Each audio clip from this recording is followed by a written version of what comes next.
Sunday, therefore it is the Jaden Show, and if I have a spectacular one for you today, I'm going back to good old Blighty to meet star of stage, radio, TV, the amazing actor, singer, the wonderful David Benson. He is my guest.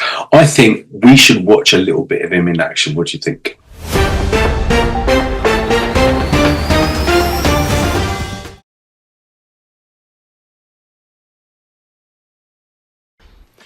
Ow now, brown cow. It's better, but I want to hear rounded vowels and crisp consonants. How now, brown cow. How now, brown cow. How now, Noel Coward? How's she doing? Your unutterably attractive wife has got a very good ear. Well, just the one. Frightfully droll. Now, let's try something a little more ambitious. Oh, I know a good one. I'm not a pheasant plucker, I'm a pheasant plucker's son, and I'm only plucking pheasants till the pheasant plucker comes. I'm not a peasant. Terribly amusing. I must teach that one to the king. It's not cut out to speak all plummy. Neither was Eliza Doolittle, yet she conquered all. Who? Eliza Doolittle, the heroine of George Bernard Shaw's Pygmalion. I knew she rang a bell. Do you know, a few years back, Gary turned Pygmalion into a musical. Really? Well, I'm sure Noel doesn't want to hear about my amateur efforts. Amateur? He was only going to do it on Broadway until a war come along. Came along, dear, came along. He used to court me by singing songs out of it that were lovely. My favourite one was, I have often walked down this street before, but the pavement always stayed beneath my feet before. All at once am I... Yes, lovely, dear, yes, charming. You have a delightful voice, my dear. Gary, I never realised you were so enormously endowed with talent. Do you have a publisher? Well, I used to, in America. I keep telling him he should get one here. But I've sworn not to return to my musical career until we've crushed Hitler and his hideous crew. An honourable attitude. Very well, Phoebe, on with the motley. Now, try and get your tongue around this. I'd far rather lather father than have father lather me, because when father lathers, he lathers rather free. I'd far rather lather father than... No. I'd far rather lather father. I'd far rather lather father... Good. Than have father lather me. No. I'd rather lather. Rather lather... Rather.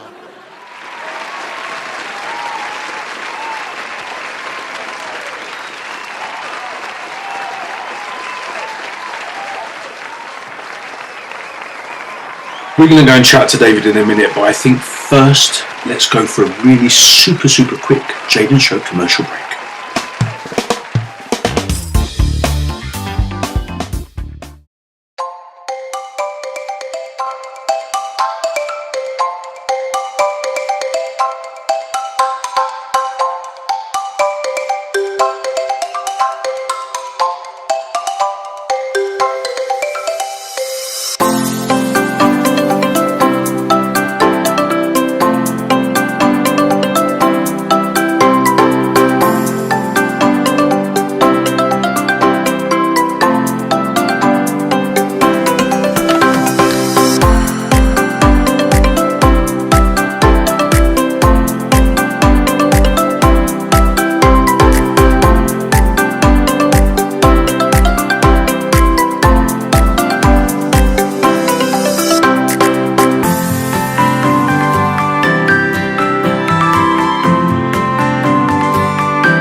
Are you ready to meet the wonderful guest that's going to appear on my show now? Please put your hands together and welcome to the Jaden Show, the amazing David Benson.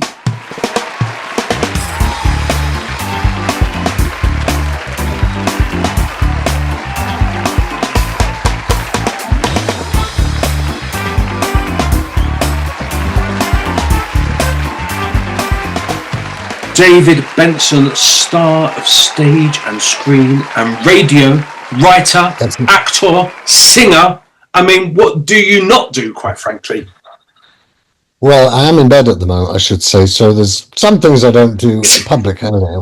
But it's the most comfortable place to be, so I beg your pardon, viewers, but I'm at home, it's winter.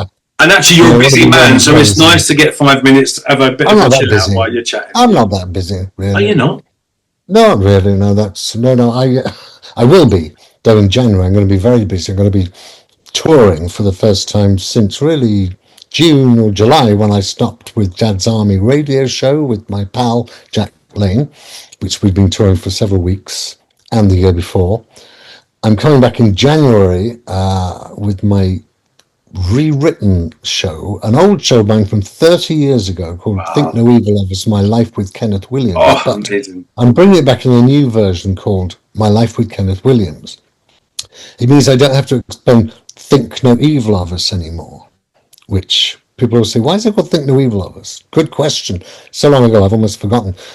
It was because in some Kenneth Williams letters, which were published, the Kenneth Williams letters, one or two of them, he will sign off a letter saying, think no evil of us, yours Kenneth, which I thought was an interesting little phrase. Yeah. So I thought, and I like that because I wanted the show to be about him and showing him at his best and his funniest, but also at his most abrasive. Well, authentic. And his kind of motto was, well, I know I'm bad sometimes, but think no evil of me.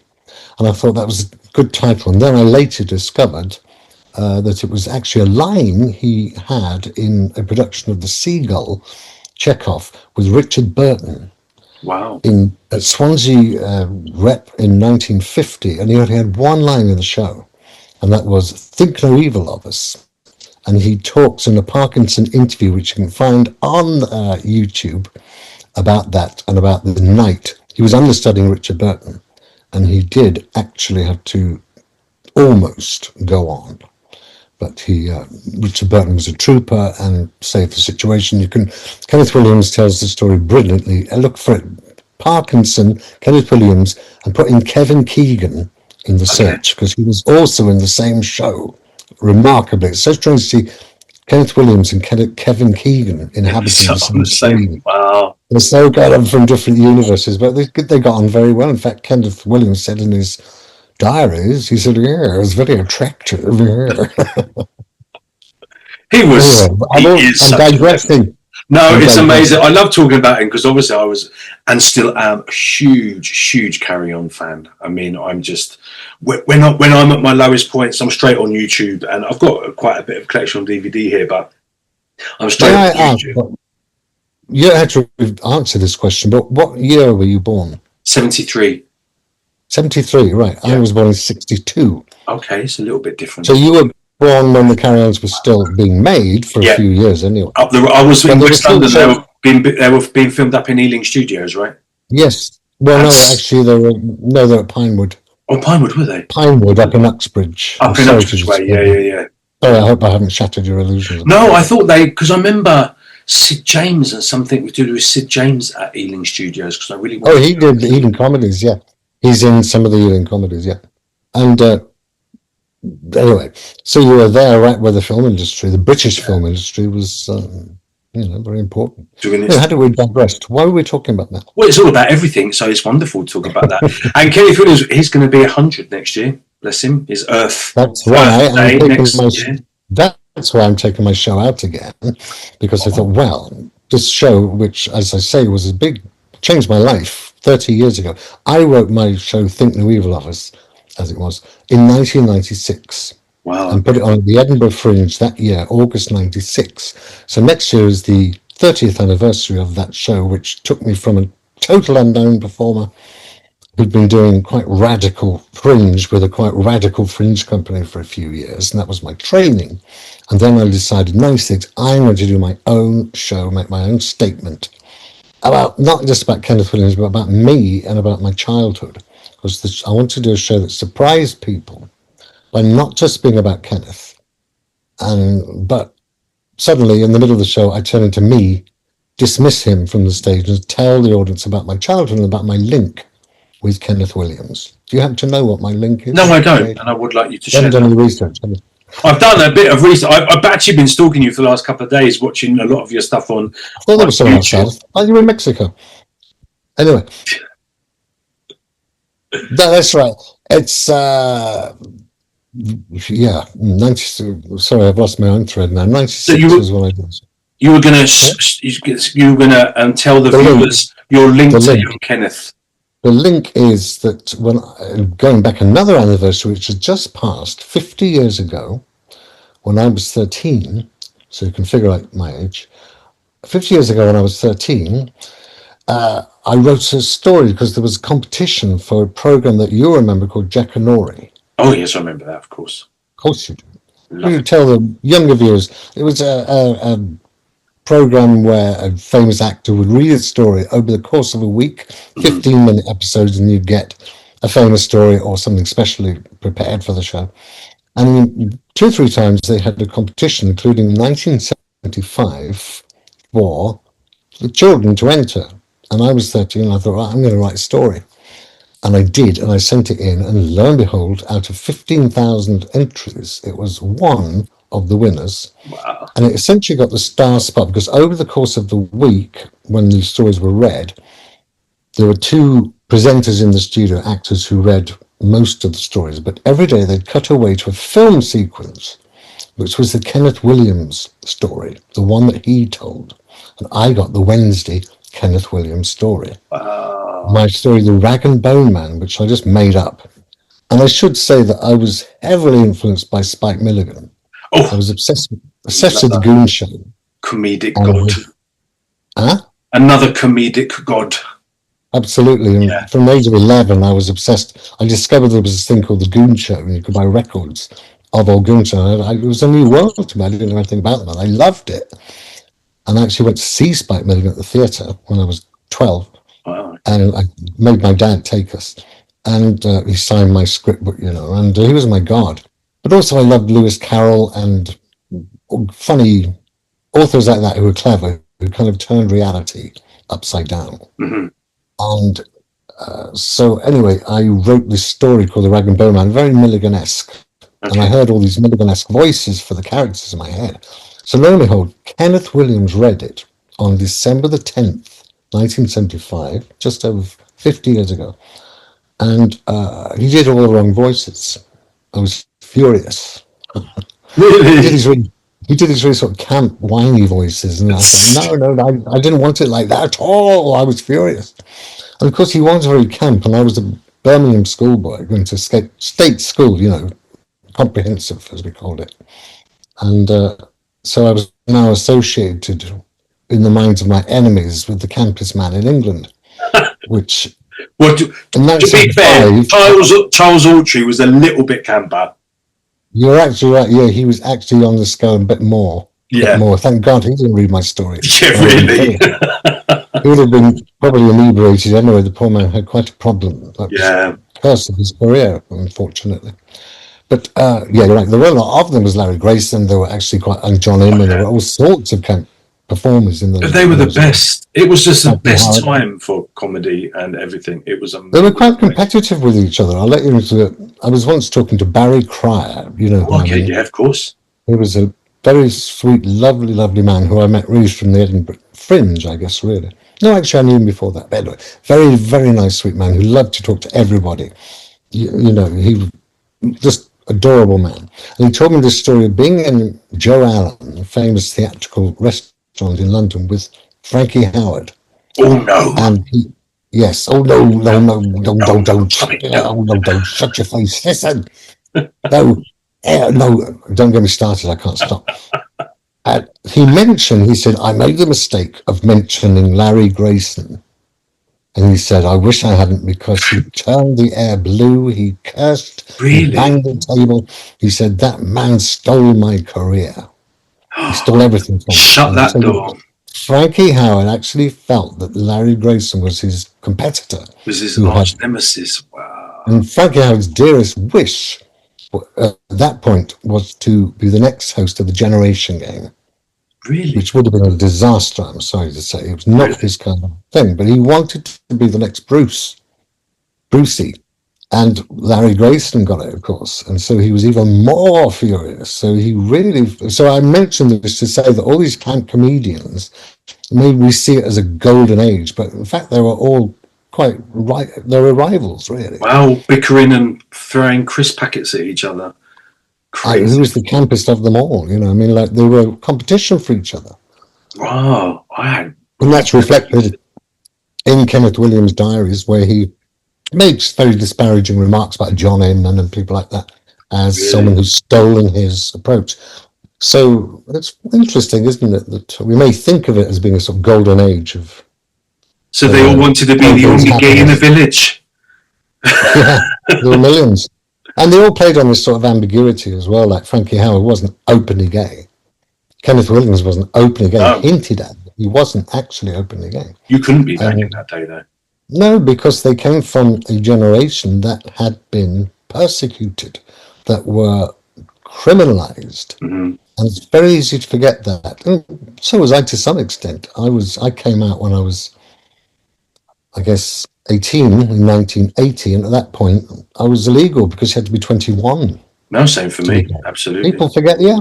That we were actually, and it made me furious that my sister and brother were free to do as they wished as heterosexuals, and I wasn't. It made me really angry and resentful at the time, and that's quite dangerous, you know, to marshal those feelings of why do I feel like a criminal just for Why am I being illegal just by being?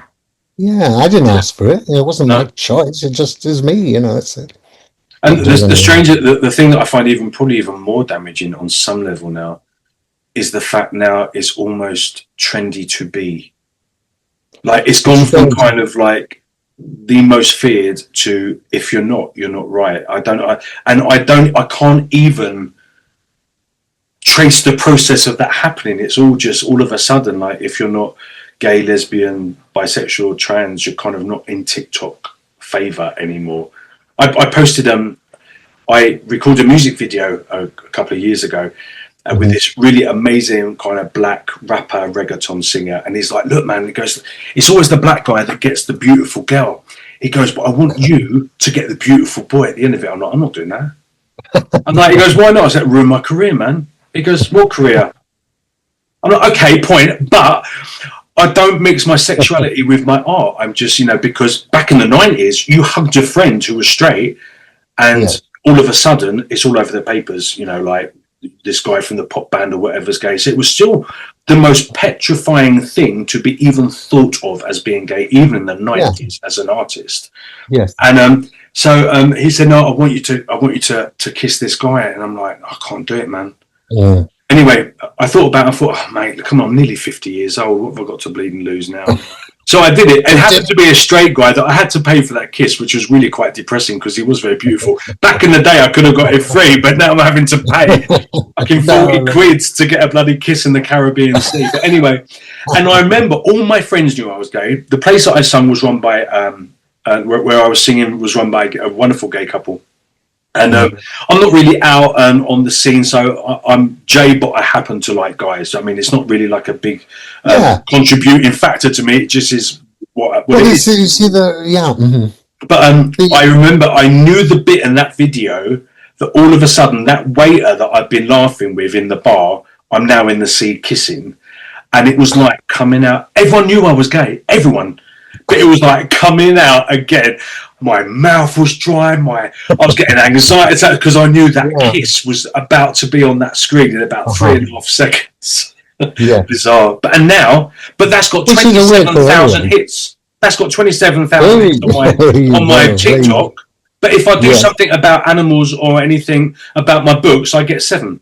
I just have to. I didn't know about you. I didn't know you did TikToks about. I don't have TikTok, I'm afraid to say. It's not. I It's don't just. inhabit that universe. Oh no, I think my life would be over if I did, because I'd be never off it, you know. So best I have not to. to, I do limit especially myself. at my age. I'm really quite good. I do limit myself. But it's just amazing that get me the most hits, and yet doing something about a rescue animal, about releasing a book that I've written, gets me like 6. Well, it tells us something about human nature and Yeah. what sets off those things in human beings' brains, and sex is undoubtedly the top one, isn't it? It's such a Really. shame that Kenneth and Frankie and John and all these people led such self-destructive lives because of their Tortured. sexuality. Yeah. Yeah. And that was the whole deal. Don't forget they were the same generation as people like Alan Turing, who was criminalized, or who was subjected to really what we call torture now, who was given cross-sex hormones to try and make him more female, estrogen. And that was what he killed it. Why I believe I'm right. Correct me if I'm wrong, anyone who's listening. But I understand that was why he was so distressed that he took his life. Wow.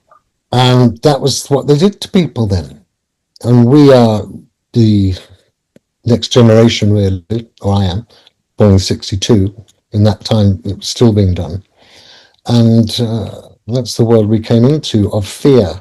And something that is strange now, that the state's attitude has changed. Because when I was young, the Tories were really so anti-gay that we would consider them evil. But now, I mean, it was the Tories who brought in gay marriage and really pushed for that, and the whole so-called woke thing has totally changed, I think, everything in politics. There was an old Bob Hope joke that I remember in the '70s seeing on television and cringing at the time, but I still thought it was quite a good joke. He said, and this will show you how long ago it was, he said, it goes something like, I hear they're going to legalize homosexuality in California now. I'm moving out before they make it compulsory. Which is actually quite a good joke, but it just shows how long ago it was that it wasn't even legal in California in the Yeah. '70s. I need to look. I mean, can you believe it? That seems impossible now. But that was a joke that he could crack, in mixed company. How did you manage, like when you was doing kind of the stuff about Kenneth Williams, the dark stuff that you portrayed in your tour? Yeah, Did in my show. did it kind of did you use the humor to balance it out, or did you really want to get the dark stuff across? So you kind of almost like that was like, this is the torturous stuff that happened to him, but he also was very funny. I mean, like, how did you? Because he was such a man of extremes. Like, he was desperately funny, desperately amusing, like king of comedy, but desperately tortured soul. So how do you balance that in a one man show where people are coming to be entertained? You don't want someone going around not knowing the authenticity of the actor, but you also don't want someone going around and whipping themselves with a, like, this is how we treated people like that back in the day. I mean, how did you balance it? Yeah, there was a very, I don't know if I was one of the first ones, but to have lots of expose type dramas about the carry-ons or whatever, which got a bit wearisome after a while. You couldn't do something about stepdad and son or whatever without making it into a psychodrama about how they hated each other and all that, which wasn't true. They want, these things want a bit of seamy underside to it all, the tawdry underside of the carry-ons. There's been a lot of that. So I was in danger, of course, of falling into that trap. But what I wanted to be honest about Kenneth Williams, what I learnt about him from reading his diaries and from listening to his interviews and reading his letters and talking to people who knew him, because once I decided to do this show, I thought I should really talk to people who knew him. So I wrote to one or two people who'd featured in documentaries. For instance, a lovely man called Paul Richardson, who was a neighbour of his in the block where he lived in the last, I don't know, 10 or so years of his life, with his mum, Louis, lived in the flat next to his. And Paul was a very good friend and became a close friend and neighbour to both Louis and Kenneth. And he very sweetly agreed to talk to me, this unknown actor, coming down from Edinburgh, where I lived at the time, to London for a weekend just to talk to whoever I could who knew Kenneth. And Paul told me a lot of interesting stuff about, for instance, how they go to a restaurant with Kenneth, and he would always sit with his back to the room, as it were, facing away from all the people behind him in the restaurant because he said he didn't want an audience. He didn't want people prying or listening to his conversation. But then he would talk so loudly and so outrageously, grossly, And I tried to imagine that everyone know he was there. And then, of course, people would come over and want his autograph, and then he would say, "Oh, go on, get lost," whatever, or worse. And so one day I just imagined this scene. What would it be like? And I saw it in my mind's eye. Had a little spliff, and it just sort of came out onto the page. And I wrote it all down, and then I put it away. And then months later, I was working on the show, and it was getting close to the time when I was going to perform it. It's probably about April '96. And August was the first performance. And I was looking at all the pieces that I put together and thinking, this is a jigsaw puzzle, and I don't know how, and I need something here. And I suddenly remembered this piece that I'd written weeks and weeks earlier and forgotten about. Pulled it out, and it was exactly what I needed. And I put it in there, and I now perform it more or less as I wrote it that day. Wow, amazing. And it was like it was being dictated, from a strange source. I don't know where. Channeled. Some of it was channeled, almost like that. I just heard it and wrote it down. Kenneth in a restaurant at a table with 3 friends and waiters and people coming over and asking for the autograph, people annoying him at the next table, all that kind of thing. And then to answer your question, really, how do you show both sides? I thought that scene will do this job of showing him being very, very funny, very entertaining, telling his stories, but also going too far. And so that you start to see the other side, and it becomes too much, and you're all saying, all right, that's enough now. But then him becoming more heated, which is exactly like his friends who, when they saw the show later after I put it on, people like Barbara Windsor came, and Sheila Hancock, and people who knew him well, and said, that's exactly what it was like. Oh. How did you know? That's what Barbara Windsor said. She said, how do you know that? Because that's exactly what having dinner with Kenneth was like. And I said, I can't tell you how I knew. I just imagined it. I just saw it in my mind's eye, and I wrote it down, and then I learnt it and performed it. So it's quite weird, really, Joe. Or maybe it's some channeled thing, like maybe who knows? Involved in getting his story out there as authentically as possible. Yes, you're right. Maybe. Who knows? I mean, I was brought up an atheist, by the way. But yeah, stranger things happen, though, to be fair. I believe all sorts of things are possible with consciousness. Is a fascinating subject, which science has never pinned down exactly what it is. No. Consciousness, and it's a strange sort of force or wave of possibly, there's all sorts of theories of what it could be, what it is, but science has never actually come up with a concrete idea or precise definition of how consciousness works, what powers it, how it all holds together, on what levels it works on. So, and that's something I think comes into play when you're working in the theatre, because you can play with that. Yeah.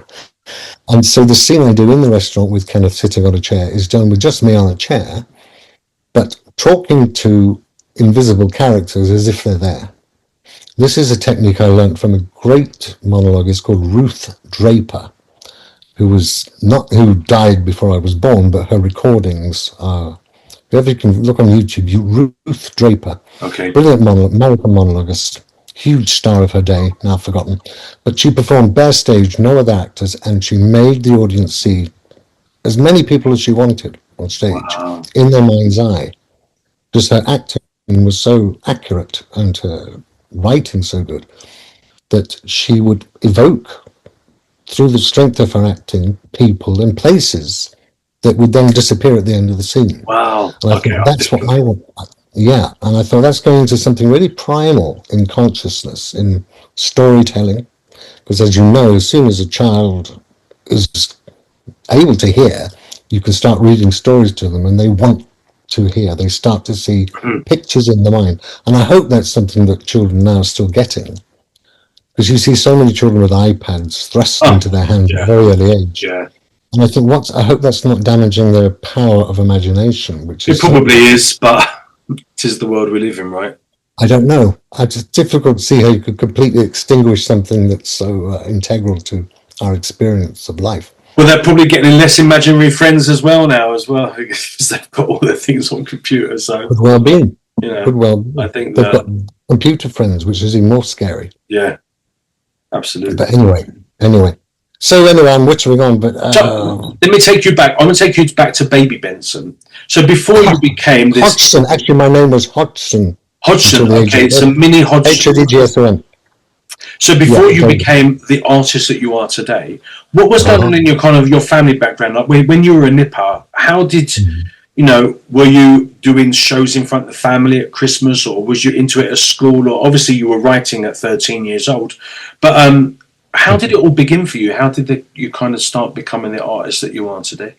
Well, you see, the Rag and Bone Man Jack and Ori story was my first real ever attempt to sort of put out something of my secret world, my private world, of my obsessions, and the things I read, the things I listened to all the time, constantly listening to radio, to records, finding new obsessions, getting all the books I could on every subject. That was my private world. And so writing this story and sending it into Jack and Ori and having it read to the entire nation was actually very confronting for me, because it subjected me to ridicule at school. Really? Oh gosh, just school kids, everywhere I went, it was Jack and Ori, Jack and Ori, everywhere I went, primary school kids. And, just family members, like, little criticisms. And I suddenly felt very vulnerable, really, as a result of putting my secret kind of humor out there. But the way I practiced it was in my homework, my schoolwork. And I used to write kind of send up of schoolwork, really. I'd put jokes in, little Milligan-esque jokes in my schoolwork. I'm not going to. I was hauled up in front of the class and told off. You must not do this in the examination hall because you'll lose marks. So they, instead of encouraging it, they squashed it. So the Jack and Ori was my way of saying, right now, I'll get to show what I can do publicly, or try out my comedic skills, which were soon to be exploded with things like the Marx Brothers that I discovered soon afterwards. And I loved all that stuff. All old comedy, for some reason, was stuff I liked. And and then I wrote that story, and then I didn't do anything really for years. Until I wrote my show, it was the next thing I did all those years later. 20 years later. Really, I didn't write any... Was you going to like an acting school, or was you in like Amdram or in No, I did go to, after school, I went to a comprehensive state school in Birmingham, Park Hall in Castle Bromwich, if anyone knows it. And did my O-levels and things there, and then I went to Sutton Coldfield College of Education. Then I was very lucky to get a place in drama at Royal Holloway College at University of London. Okay. And it was a miracle, because everywhere else rejected me. All the places I tried to get into, I'm not academic material at all. It's private academia. It's my own research. I don't know if you feel the same, but it's the stuff you do, the research you do by yourself for your own interest that stays with you, not the stuff you're forced to do at school. Yeah, no, me too. It's all the stuff that your passions, your interests. Part of being a creative, right? Yeah. It's about your truth and your... It's also obsessed. You get into this sort of zone, don't you, where you're working on your thing and everything else is, but you need all the materials you can get to research it or whatever. So anyway, I did that. Went to university and kind of somehow got through that. I didn't get a good degree, but that was drama and theatre studies. Very new course then. That's why I got in, I think.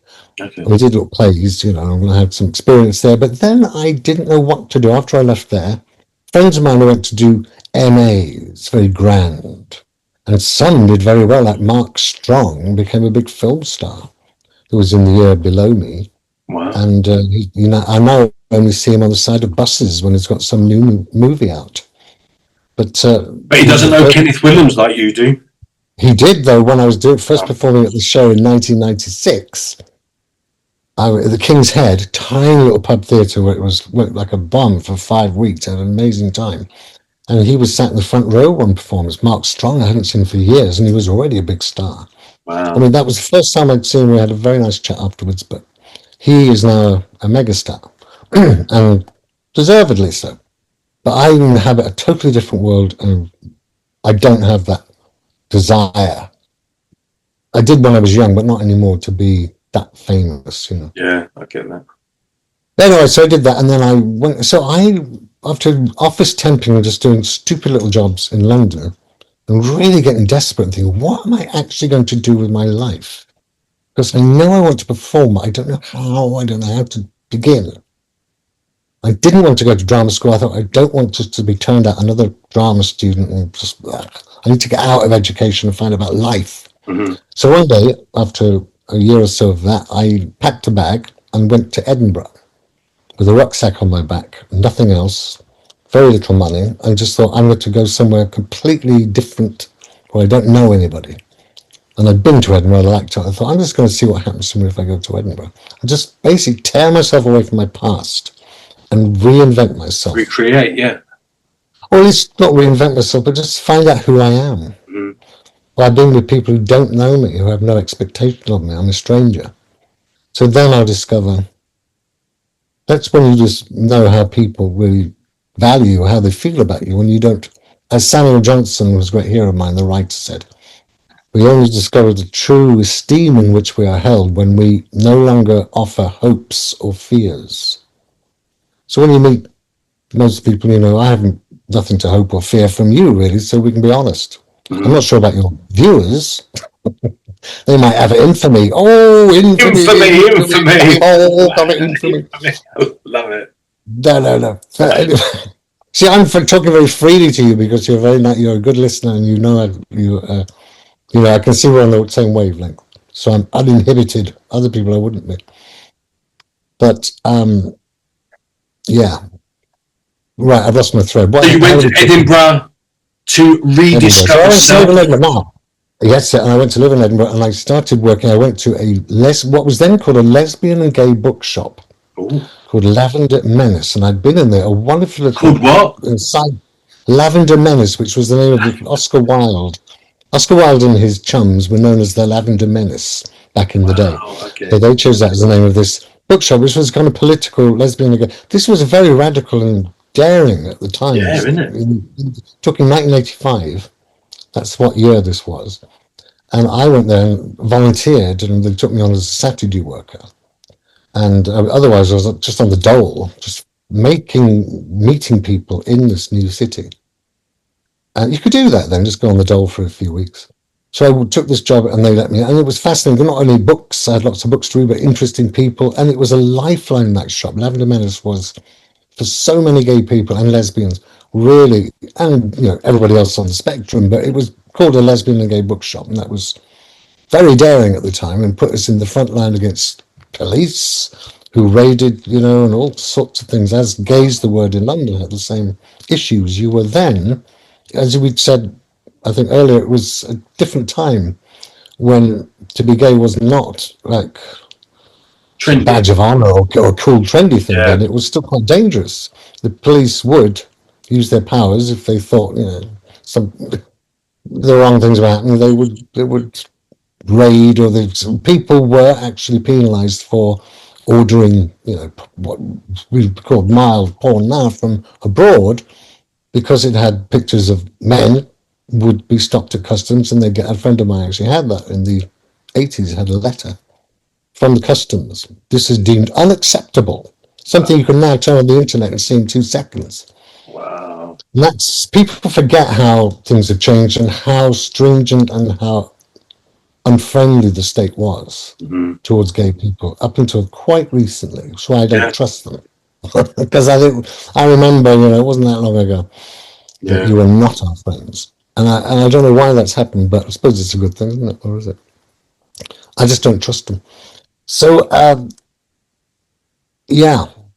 So I was working in that bookshop, that was great. And then while I was working there, a man called Jeremy Weller, who was not gay, but it was a director, who was about to direct his first show on the Fringe, which was 1990, came in and started talking to me. And he came in a few times. He obviously interested me, not in a sexual way, but as who I was.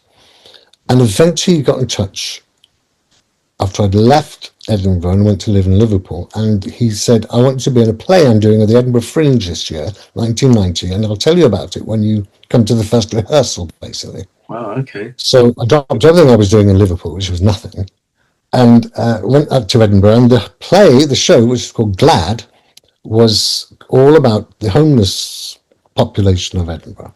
And the cast was actually found through a kind of loose audition process from the soup kitchens, the streets, the Wow. hostels of Edinburgh, and they were the cast. And I played a social worker who was their dormitory, the head of the dorm, looking at a social worker, whatever, care worker. And it was all improvised with this incredible cast from young sort of soccer casual types to old alcoholic philosophers, one guy particularly. And we just cobbled together this show. It was never written down because a lot of them couldn't act. Some of them didn't have literacy skills. So it was all from the heart. It was all acted out for real. And it won a Fringe First Award. It was the smash of the Fringe that year. Travel to Europe, to East Berlin, Bonn, Dublin, with the same cast. We all travelled in this great rambunctious company of real, just amazing characters. It was a time of my life. That was 1990 when I was 28. Wow. And I did several plays with Jeremy Weller on different subjects. And then finally decided to do my own in 96.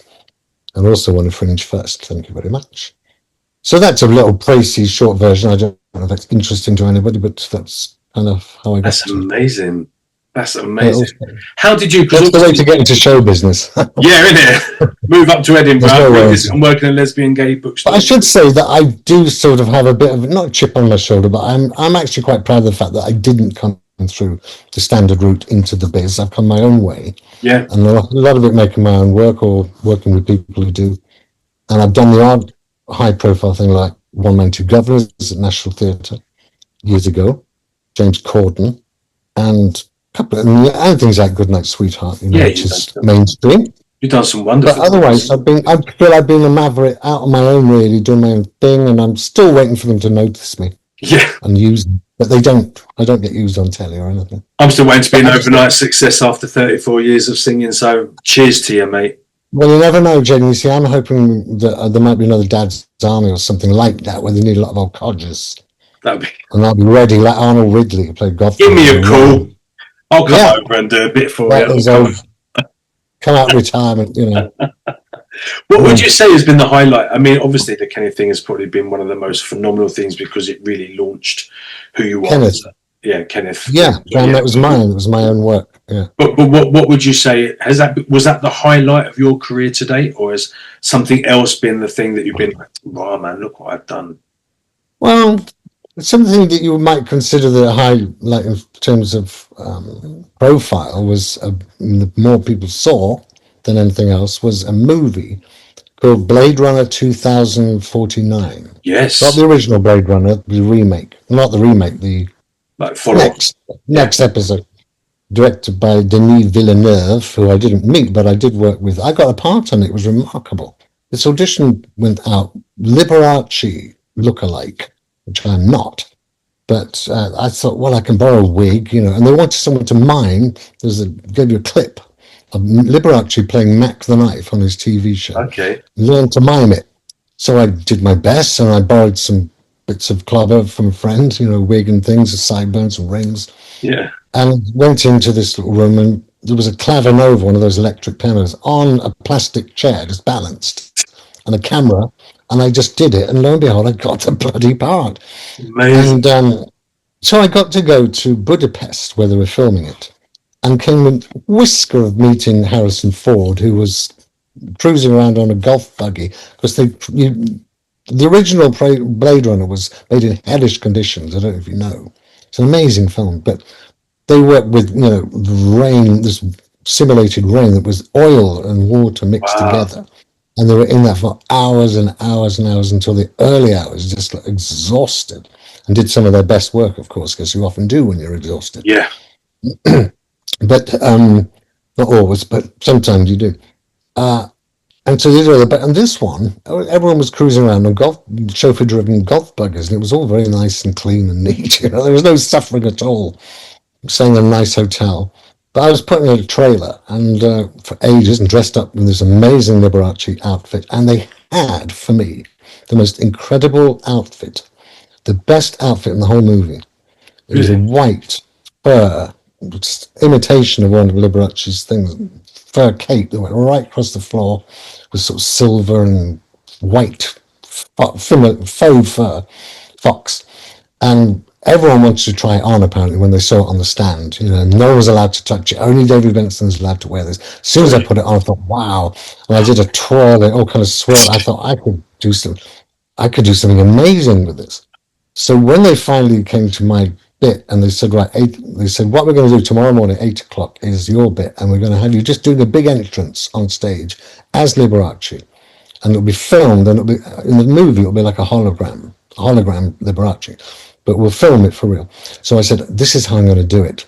Can I suggest that I run onto the stage and then come to a dead stop so that this massive cape, which is silver sequined lining, will come up behind me in a great swoosh, and I'll raise my arms. And he said, that's it, that's what we'll do. Perfect. So we did. I was so excited. And we filmed it. We did take after take of me running up, and then boom, hitting the spot, and it came up, and people applauded, and people said, oh, you nailed it, you nailed it. Went to see the movie, they cut the whole damn thing. No!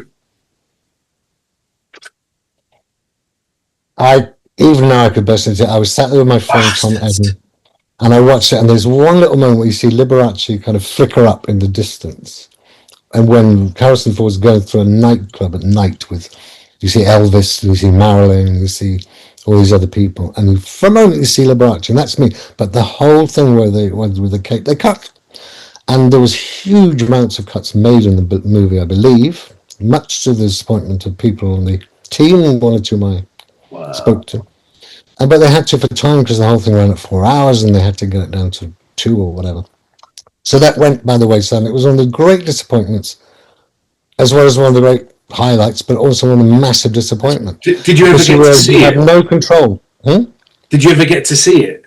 No. I mean, nothing. So you never knew what it would have looked like anyway. No. I know, it's so terrible, really, and it will never be seen. People say, oh, they might do a redux kind of new version. No, it's not going to happen. It's gone. So that was really disappointing. But, it would have been amazing. You should have stolen that cloak. Knowing what you know now, you should have nicked that bloody cloak. Well, when I took it off, they had to wrap it up in an enormous, great zip-up bag that was this length of the room. I mean, you've never seen anything. It was huge. It was the most expensive costume in the whole film. Wow. And they blew it. They didn't even use it. You didn't even see it in the film. So maybe new show, My Life with Liberace. my 5 minutes is 3 seconds. I think I'm on screen for, but my name's on the credits. So what the hell? Oh. But then again, it's so much better doing theatre and doing your own stuff, because you have complete control over that. Right. Whereas in a movie or television or anything like that, you really don't. Even on stage, like something like One Man, Two Governors, you're still very, very constrained as to what you can do, as I discovered. And you have to do it by the rule book. But when it's your own show, do it how you bloody well like. How you want to do it, absolutely.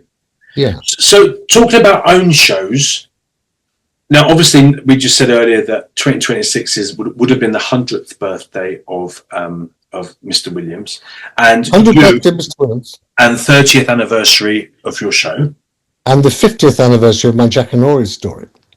Oh yes! Oh my god! So what is happening at the moment, and what are your plans for the immediate future and long-term future? I don't have any plans for long-term future. Nice. Because I don't really believe in it. I'm learning this as I get older. There's no such thing really as a long-term future. Or at least making too detailed plans, because the best league plans of mice and men are kind of league. Yeah. But I have ideas. I'm just going to see what happens with the tour. I have to find somewhere to live right now, or in the next few months. No idea where. Need a lodger, let me know. I'll come to Mexico. Okay, yeah. I'm not sure they would understand the language of the Kenneth Williams show, though, but... Oh, no, it has international music to it. Well, there is that. Think of it as like singing, Oh, yes. Oh, yes. Oh, no, something's about, pick that up anyway. Love it. I thought I'll get the whole of Mexico talking like Kenneth Williams before I'm... But with a slight Spanish-Mexican accent, that would be hilarious. It also revive the famous Jack Benny. One of my great heroes is Jack Benny. Who remembers Jack Benny? Probably won't. No. you could look him up on YouTube and you'll find hours of Jack Benny, most superb American comedian of the classic era. Began in the early vaudeville days and was a hit right up until the 70s when he died. And his whole style was an understatement on holding back the reaction. So he was the only comedian who was the butt of all the jokes. Okay. All his surrounding people would insult him for his vanity or his stinginess, and he would just sort of react like that. And the less he did, the funnier it was. And that was genius. Why was I even talking about Jack Benny? I can't remember now. We were talking about Mexican. We were talking about Kenneth Williams Yes, with the he had Mexican accent. Thank you. You're good. You're good. You're listening. He had a skit with Mel Blanc, who did the voice for Bugs Bunny. Okay. You know who Bugs Bunny was? Oh, of course. What's up now? Well, Mel Blanc, who did the voice for that, and was often on the Jack Benny show, and they had a skit where Mel Blanc was a Mexican musician, and so just a Mexican, and they would have this routine where Jack Benny would go, "So you're a musician, see?" And you play the double bass, see? And what's your name? See? And it would just like go on and on like this. And it shouldn't be funny, but it's all about the timing. You look it up on YouTube, Jack Benny, Mel Blanc, Mexican, you'll find it. Yeah, I'm going to. There's many versions of it, but it's all about the timing. And that's the only thing I could contribute really to Mexican humor. That's good enough. But what are they like in Mexico? What's humor like there? What makes them laugh? See, it's not British. Not British. And that's the definite. I mean, like we have. Is it more visual? Or something? It's more crude. It's kind of like it would be more Benny Hill than Kenneth Williams. Or Carry On. Yeah, but they wouldn't, I don't think they would even get the innuendos and stuff like that. I might be wrong, but the people I'm not sure. They don't do double entendres; they do single entendres. I think it's single. They probably do, but it's probably a little bit. We used to do like the double entendres with a little bit of like kind of tongue-in-cheek innocence, but I think it's a little bit more. I want to say animalistic, but that could be really, really bad. It's probably a bit more. Well. Stronger here, like it's the same everywhere. I mean, in most countries you go to, you'll find that what they call lowest common denominator is what they said about the carry-ons. What they meant was working class humour, right? Class humour that doesn't require a university degree to appreciate. Is the basic humour that everybody actually finds funny at heart, because everybody secretly, even if they don't admit it, finds Benny Hill funny. Or I'm sure I would be shot as a heretic for saying that. But there are certain things that you're not meant to, but actually everyone does, because it's funny. It's the base of humour in a way, and it's what's in, as Kenneth Williams often would say, it's in Shakespeare and it's in Chaucer, certainly in Chaucer. Filthy, and it's hilarious, and so many other things. So yeah, I think, but the whole thing. Lowest common denominator, that sneering tone that's often applied to what's seen as gross or basic rough humour, is actually, well, it's snobbery really, because I think it's basically humour that's for everyone. But it seems to be less funny and more like if because I used to love Benny Hill, I used to watch him all the time, but I mean it would kind of be a little bit more. I don't know. I can't even explain it. Like Benny Hill with more of the sexuality, but less of the humour. Oh, right. For me, that's. I need to come to Mexico. It sounds great. Yeah, it's wonderful. And you're on tequila at the same time, so everyone's a bit. It's wonderful. Okay. But no, I don't think there's anyone in the world that does humour like the Brits. There's some really, really funnily amazing people, but I just think, yeah. Or maybe because I'm British, I'm saying that.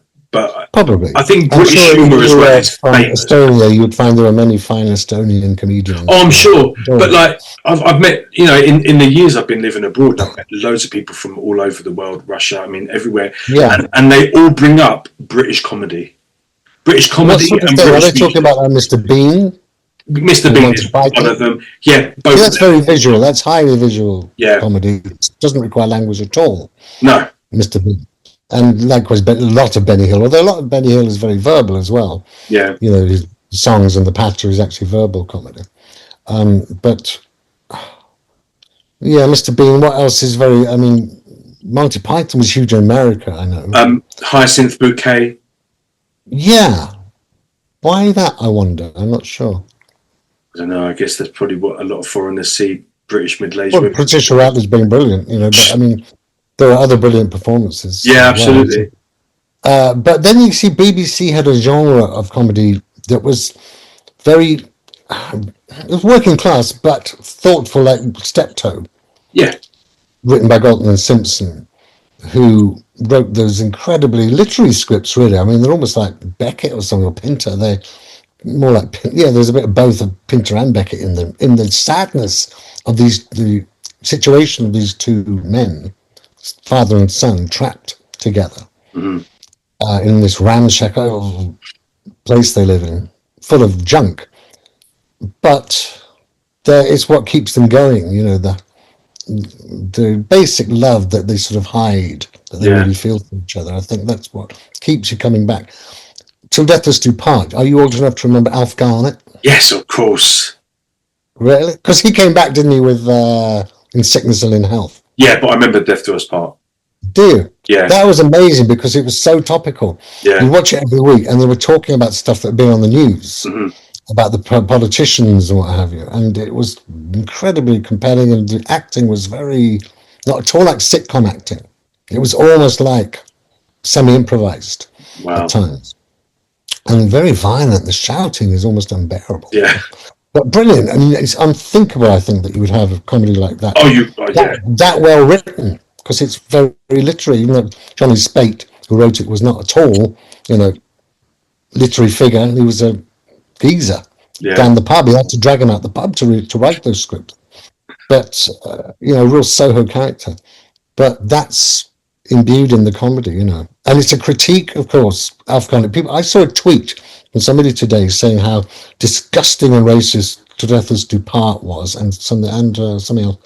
But it was Johnny Spate's whole point was that he was he detested Alf Garnett, and he detested his politics, and he wanted to have a figure who could be ridiculed. But now people, then and now, because it was the same then, Mary Whitehouse, remember her? Oh, yes. Mary Whitehouse is a great guardian of morals. Oh, yeah. What was then called the Blue Rinse Brigade, ironically, and of which Dame Edna was the epitome, really.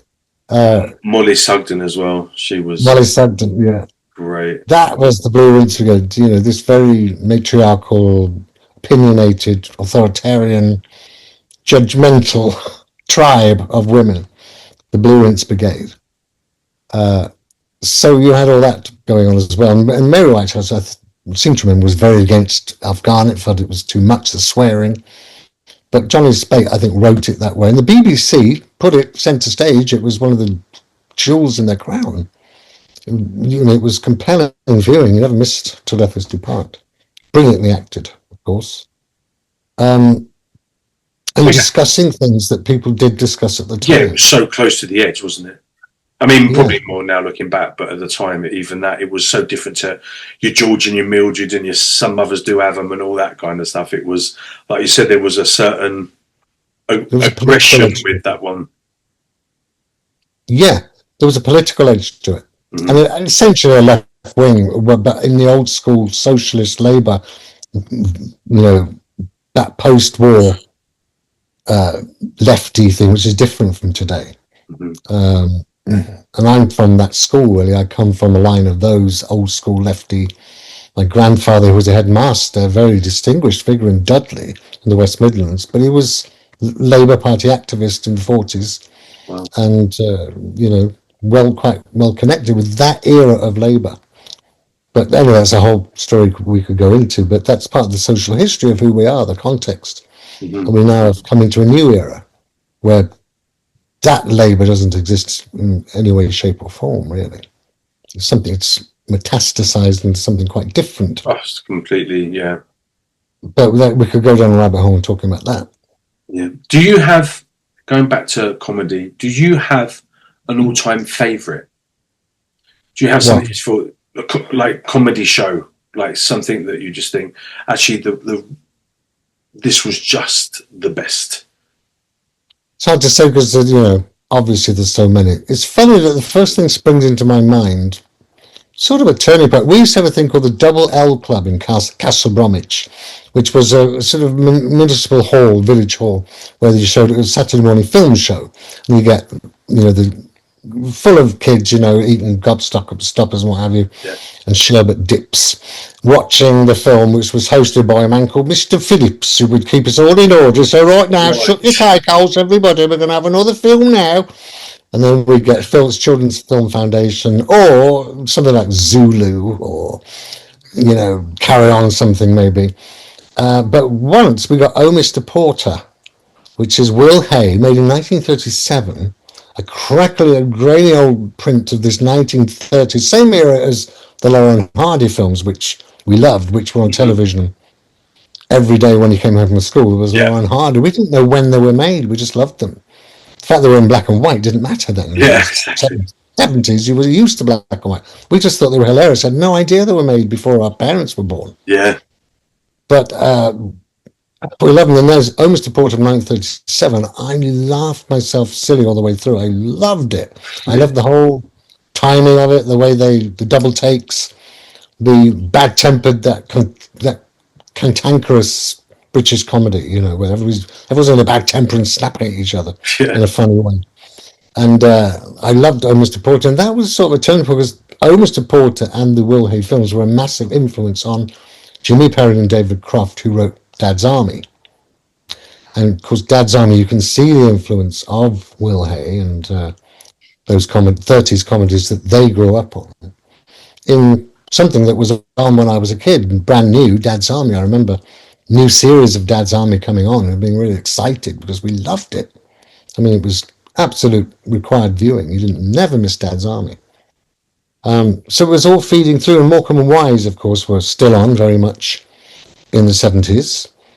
And they were also addicted to my heroes as well, like Buster Keaton, and particularly the Marx Brothers, and Phil Silvers of Sergeant Bilko fame, which I loved. Sergeant Bilko was on every week as well. Never see it now. But No, for years, I know it, but I don't remember watching that. I Oh, was it's watching on Laura YouTube. Hardy Look and at it. Harold Lloyd Yeah. and all those. Well, I remember about 1973, I was watching a new program called That's Life. Oh, I remember that Esther with Esther Rancid.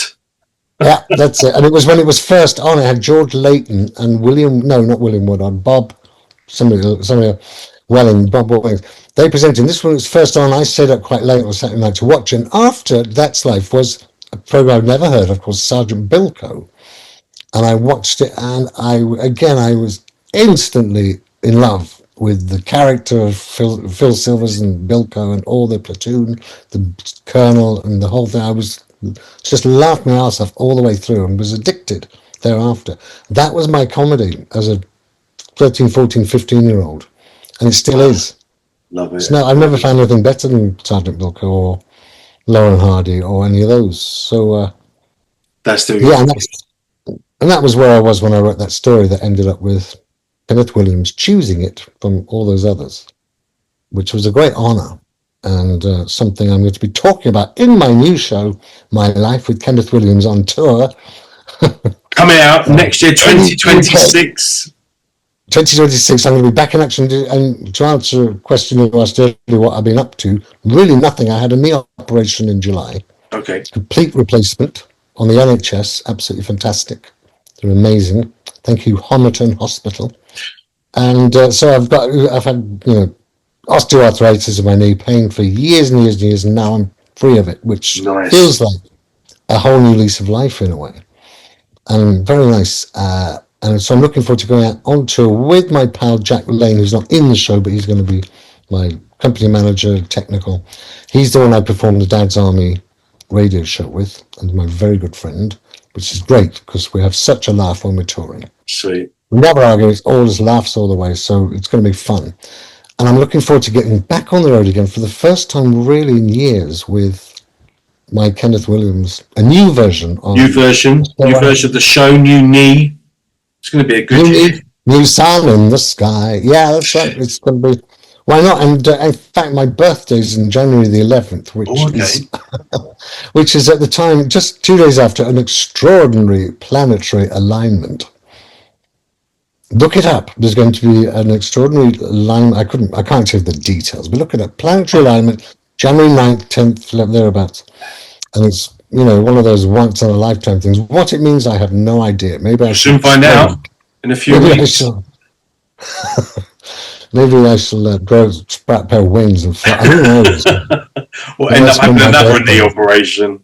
Too much table dancing or something. Wow. I'm looking forward to next year. And the other thing, just before we go, I'm going to be doing a gig at the British Library on Kenneth's 100th birthday. British Library on Euston Road in London. And I did one in 2016 for them where I did readings from the diaries, Kenneth Williams' diaries, which are now in the collection of the British Library. They've got the whole archive. So I did some readings there. And we had Nicholas Parsons was there, who was someone I got to know over many years. Last time he appeared, almost. And then here we are now for Kenneth's birthday on February the 22nd next year. And we're going to have Giles Brandreth is joining us. And I'm delighted to say Sheila Hancock, Dame Sheila. Oh, really? Who's going to be with us. And she was a very good friend of Kenneth's. I'm going to try and get out to London. I want to come out in February or March. Hopefully we'll record it in summer. Yes, hopefully we'll record it. But I actually thought of asking her, and I did, and thank goodness she said yes. But I should tell you very quickly, I go a long way back with Sheila Hancock because when I was 18, the year I came out, I was doing my A-level drama project. Yeah. And on Stephen Sondheim, who I didn't know anything about, but my course leader suggested it. And he said, go and see some Sondheim shows. I thought, all right. And I went to London to see Sweeney Todd. Oh, okay. It was on Theatre Royal Drury Lane with Sheila Hancock and Dennis Quilley. It was amazing. And I wrote to her and I said, can I interview? And she said, yes. So after seeing this performance that completely knocked me sideways, I couldn't believe this show. It was incredible. The orchestra and everything incredible. Blood spurting, and she was brilliant. And I was allowed to walk across the stage at Drury Lane and go to her dressing room, and she gave me a glass of champagne and sat with me for half an hour and recorded a side of tape of my schoolboy question, well, my A-level student questions about the show and about Sondheim. And I still have the tape. I still plays. Amazing, man. And then years later, she came to see Think No Evil of Us, the Kenneth Williams show, with John Thor, her husband. That was 98. And we talked afterwards, and she again said, oh, that was just like Kenneth having dinner with him. What amazing work, man. But I said, by the way, well, she wasn't a dame, I said, we'd met before. Really? When? I said, well, when I was 18, and I told her the story of coming to her dressing room and interviewing her. Well, she didn't remember. She didn't? Oh. No.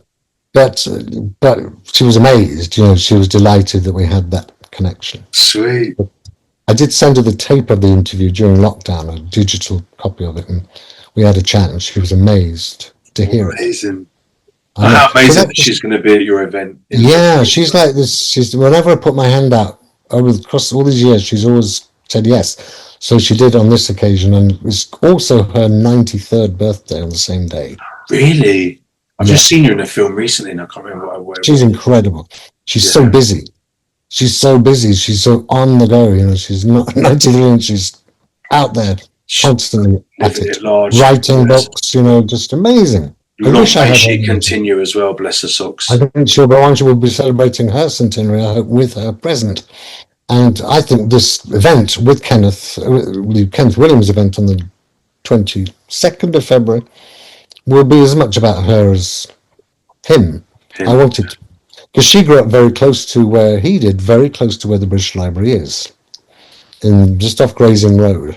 And that was social housing in those days. And Kenneth grew up in social housing, it's still there, on Cromer Street.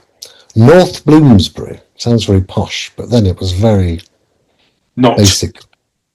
Tiny little flats, very tin bath type things for real. That's what he grew up with. A real proper, Londoner.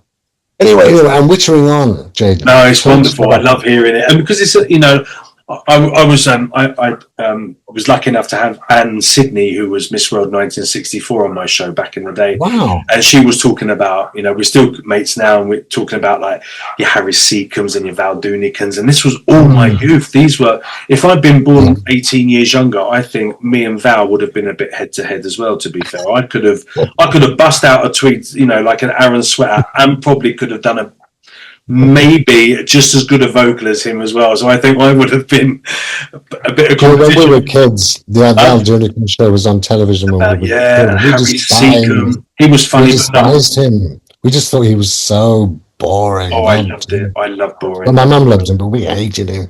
Yeah. We just thought, just a man sitting in a chair going, just singing boring, croony songs. My musical taste did change later in life.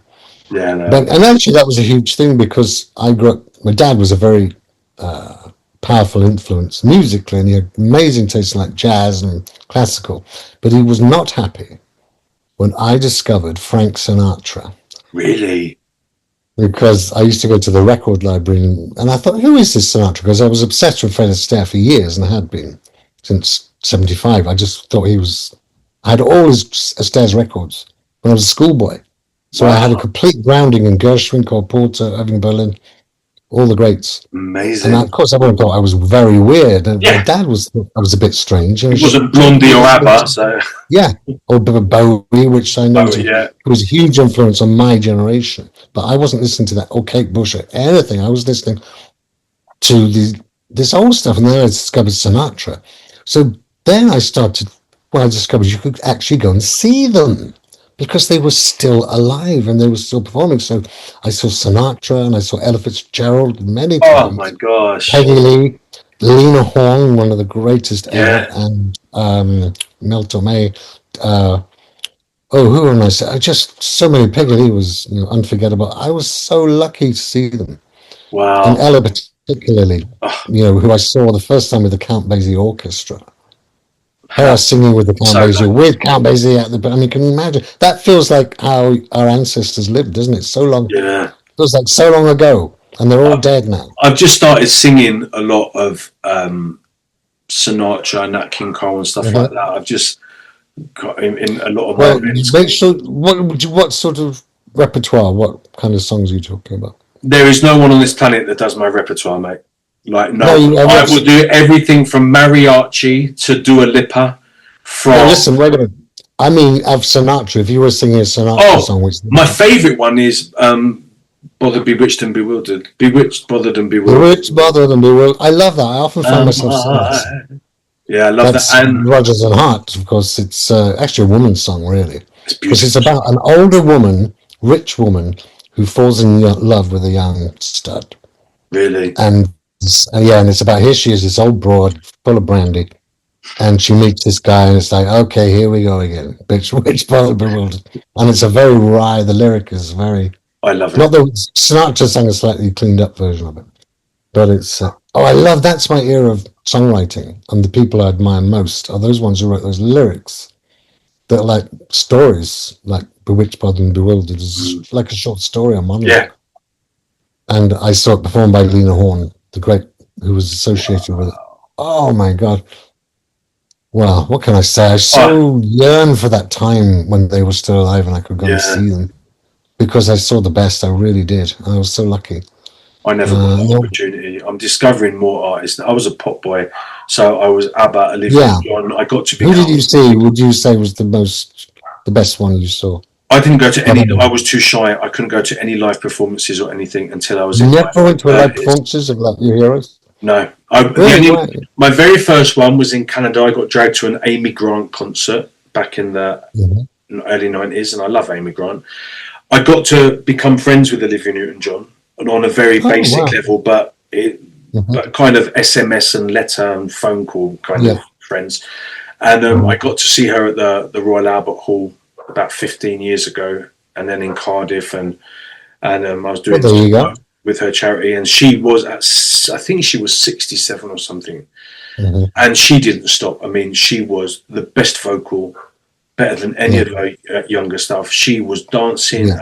owning that stage for Yeah. 2.5 hours without a break. I mean, the woman That's just the thing you see, Jaden, you know, when performers of that ilk have stagecraft, they know how to hold a stage. And someone like Ella or Peggy Lee will just come out and stand there really, and they yeah, won't do anything, they just sing. It was yeah. all about the voice. Hasn't got to be And that's all visuals they and needed. dance routines and pyrotechnics. It's that owning that As soon shit. as they drop screens with all lights flashing and all that, or dancers coming on even, you think, okay, Yeah. you know, they're filling in maybe a bit. They're giving a big show, but you can't beat a performer with a microphone and an audience, Just owning or it. even better without a microphone. Absolutely. You know, Tony Bennett would drop the mic for a couple of numbers. That was one of his shtick things he used to do in the Albert Hall, wherever he'd say, you know, this place has great acoustics, and he'd take the mic off. When he sang, you could hear this voice soaring up, Wow. because it was a very well focused voice, like a trumpet, you know. And it was beautiful. And then you got to hear the natural resonance of the room, the theatre, the concert hall, which was the way it was designed, not with microphones. Yeah. To be used without microphones at all. And a really good place with good acoustics, you don't need microphones. No, absolutely. Absolutely. Because it distorts the sound, you know. And so, yeah. Amazing. I could go on and on about that. Well, mate, before we leave the show, I am going to show a little bit of your masterclass. Are you still doing your masterclasses? No, I haven't done it since, really. I will at the drop of a hat if anybody wants it. Okay, so people at home, you've met him, you love him, you're obviously going to support him on his social media. We've got YouTube, we've got Facebook. Please go. What's going on with your website at the moment? I don't have one because I got so bored of trying to maintain websites, and I had so many. And they're probably still out there somewhere, like unweeded, forgotten gardens, all overgrown. But, you know, I've got so bored of all that. You can find me on wherever. You know. Facebook and YouTube. Yeah. That's where you get hold of this man. And don't forget to look out for the tour next year. The My Life with Kenny. You know, I've absolutely loved this, Jaden. It's been such a pleasure talking to you. It's because been wonderful. you know, you're a very good interviewer. I'm going to flatter you now, but you are, because you can just have a conversation, and a lot of them can't do that. So well, that's what I wanted this to be about. All that's missing is 2 cups of tea and a packet of ginger nuts. Well, you never know. The night is young. So I'm still in bed. Anyway, listen. Anytime, call me up again. Let's talk another time. We are definitely in touch, and especially. Do you have any more questions? No, I'm good. I think we've discovered who you are, what you're about, and what the plans are for the future. And that's more than enough. Wonderful. This is wonderful. But let's catch up next year before your tour starts, and let's have a chat about that again. I'd love to. And any of you, if you have any questions or anything, or insults, please let me know. David, thank you so much. Big hugs to you. Have a wonderful adios, amigo. We'll catch up soon. Have a wonderful new year. Bye-bye, Jaden. Bye-bye. See you later, mate. Bye-bye. What an incredible man. Please make sure you are following him on his Facebook. Go and subscribe to his YouTube and keep an eye out for his shows in 2026. Can't wait for him to come back and tell us all about it. Thank you so much for watching today's show. I'm going to leave you with a little bit of masterclass of David Benson. You're going to check him out in a minute, but please, once again, make sure you subscribe, you hit the tinkly bell so you know when every show is available here on JCTV, and I will catch you again very soon. You take care. Bye-bye.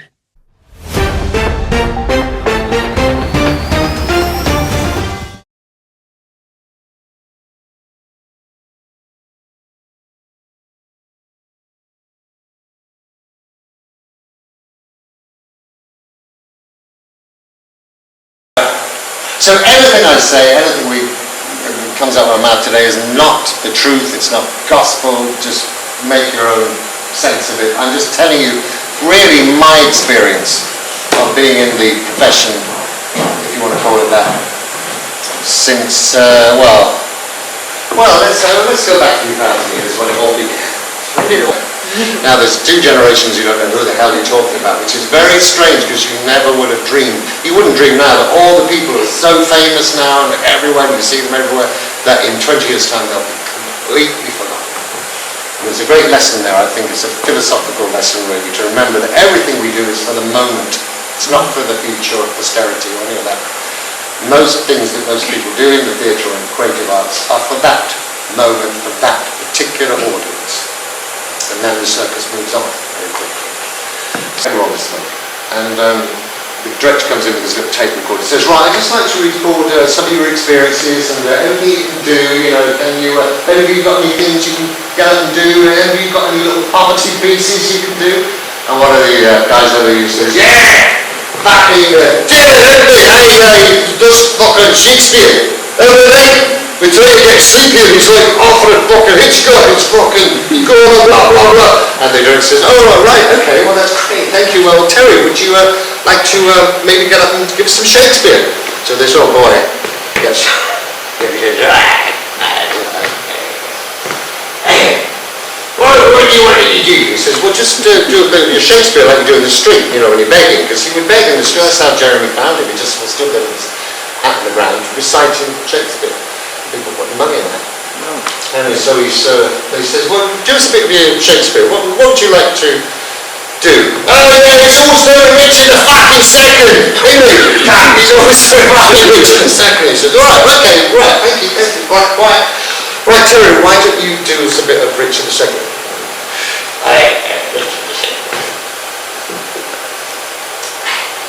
And he faced the actual audience there.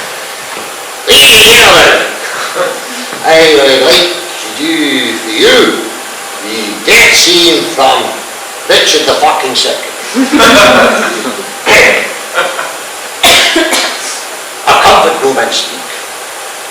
Let's talk of leaves, worms, epitaphs, make dust out of paper and with rainy eyes write sorrow on the bosom of the earth. Let's choose executives and talk of wills. Yet not so. For what can we bequeath save our deposed bodies to the ground? Our lives, our lands, and all the bobbing brooks. Nothing can we call our own but death, and that small model of the barren earth that serves as feast and cover to our bones. Let's choose executives and talk of wills. Yeah, so I can't remember the rest of the speech. But anyway, so he would do this speech, be a stunned silence from the audience. The last thing they were expecting was for this old drunk to do this beautiful Shakespeare. I mean, did it? So you understood every word of it. And then then he just gets to the end of it, and then this bloke gets and says, that's not fucking acting! You're going on acting! That's not acting! I'm acting in real life! And then director says, all right, calm down. So tell us about your acting. He said, yeah, I acted Jack Nicholson. You walk around the cooking chest. Yeah. You ever seen that film, One Flew Over the Cuckoo's Nest? Yeah, I went to the Royal Infirmary. I made them believe I was nuts. Yeah, they believed it. Nah. Yeah, fucking hell, it's real acting. It's all right. The whole thing breaks down to a really fight. They're all arguing and fighting. But the amazing thing was that, actually, I could go on and on and on about that play. I did that one. You know that Sarah Kane, right? Yeah. Do you tell me you studied Sarah Kane? What do you study at first? Anyone? Blasted. Yeah, my mother's paranoid schizophrenic. So from the age of 5, that's the way I remembered it. That when I was 5, she suddenly became a monster who was absolutely, this look in her eyes was terrifying, and she would say, stop trying to kill me! I know what you're trying to do. We have to look after each other. Not try and kill each other. We're not animals, David. And then violence would come out, and then my dad would get involved. There'll be a horrible fight in the hall. It was awful. But he said, let's do something about it. And I thought, well, which of the women am I going to get to play my mom? And he said, no, I want you to play the mom. Just go out the room, tie a jumper around your middle to act like a skirt, and just come to the beat and see what happens. So I did, and what happened was that a scene broke out that was very much like the scenes that I went through in childhood, where she would suddenly lash out violently, and then would be surrounded by grown-ups, adults saying, why did you do that, Barbara? Why are you doing that? Leave him alone, he's just a tyrant. Of course he's not trying to kill you. What are you talking about? Yes, he is. Yes, he is. I heard him. He spoke to me. God says that if you do, it's just all this stuff will come out. So I did that, and it ended up being one of the big scenes in the show. And although the character I played was mostly light relief, I was almost comedic in a way in the show. But at that point, I came out. It was the first time as an actor I thought, I've got the stage. And the first time I felt my power. as an actor on stage. It's an interesting thing. Once you commit yourself, you'll be able to affirm this, to a course of action that you know is right. Everything just magically falls into place. All the problems that come up get resolved in ways that you could never predict. But it's something about being on the right course and the right path of your life. You know it's right because everything, you feel it here as well. So with great fear I wrote a show.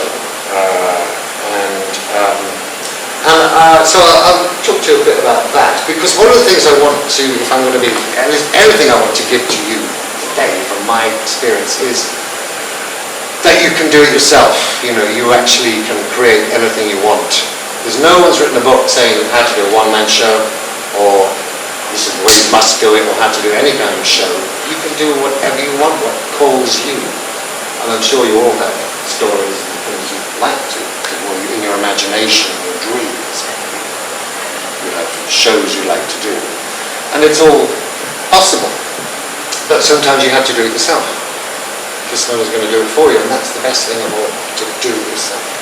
And to actually say, I'm going to do this my way, they can all fuck off, this is how I'm going to do it. And if they don't like it, fine. But at least I'll express myself. So that was the attitude I went into doing this play. Oh, no, you must have a cab. Hey, driver, are you free? Would you mind please stepping down, please, and helping this gentleman with this enormous turkey? Thank you very much indeed. Now listen, boy, here we are. Give this bag of money to your mother. This is for Christmas. And tell them to buy you a pair of shoes. Yes, you really should have a pair of shoes, you know. Look, the horse has 2 pairs. You should have a pair as well. Thank you very much indeed. Oh, yes, thank you very much, sir. Here's for your trouble. Thank you for carrying it all that way. I'll have a place in order very soon. Thank you. Now, driver, here's the address.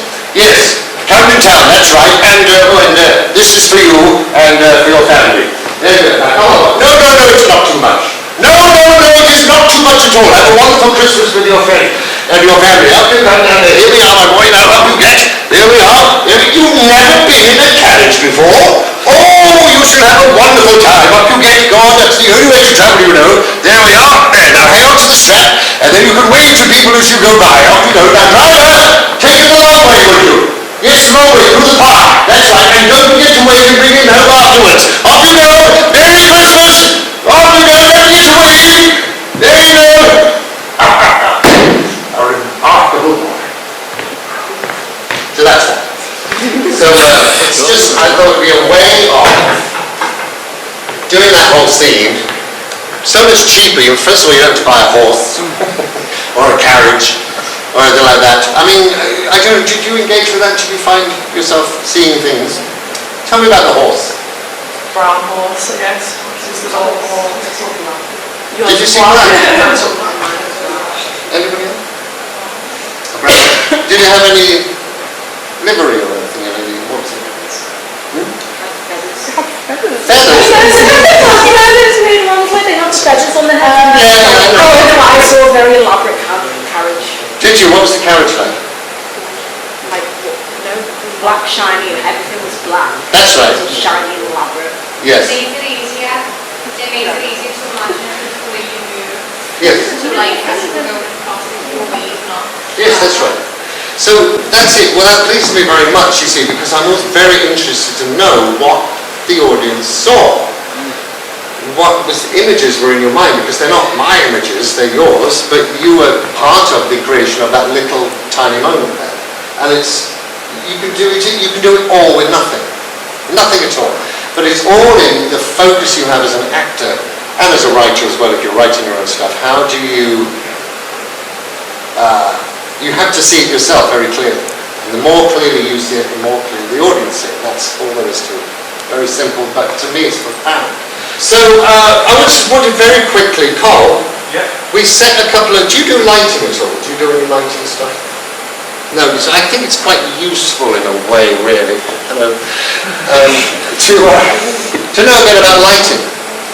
Because it's a lot of your effects. I mean, you can work like Draper did on a completely bare stage with no lighting effects at all, or you can throw in, I've got a few basic things that I use for which I find helpful. So if you just, Mike, would you just turn the house lights off? We only program in a couple of states here, but So that's what we call general colour, which you can see. In fact, could somebody mind coming up? Would come volunteer? What's your name? Paige. So if you just walk around the stage here. Now, there. Isn't it amazing how once you're up in that light, you're so exposed, you're actually in another dimension. I think there's something about the stage that is like another dimension. Yeah, so you clearly see, come forward, it's about there. Now you can see she's very well illuminated on all sides, and you have the whole, you can come all, you can use the whole stage. Everyone can see you. So that stage then is a whole world that you can open up and fill with whatever you want. Yeah. There you are. Yes, perfect. Could you do us, Carl, the sort of medium cover, where just so we want. No, actually, thank you, Paige.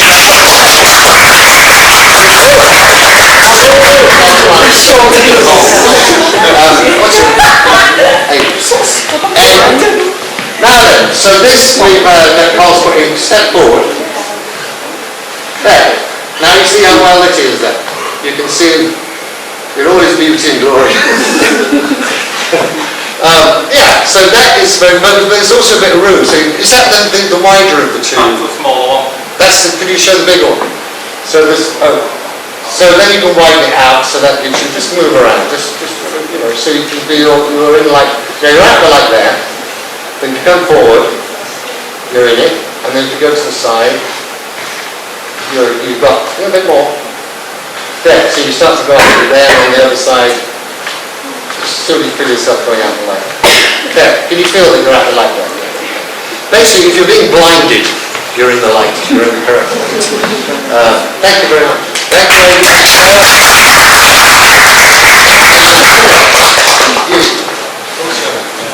As in, would you mind, you'll just stand in the middle, just bring it down to me,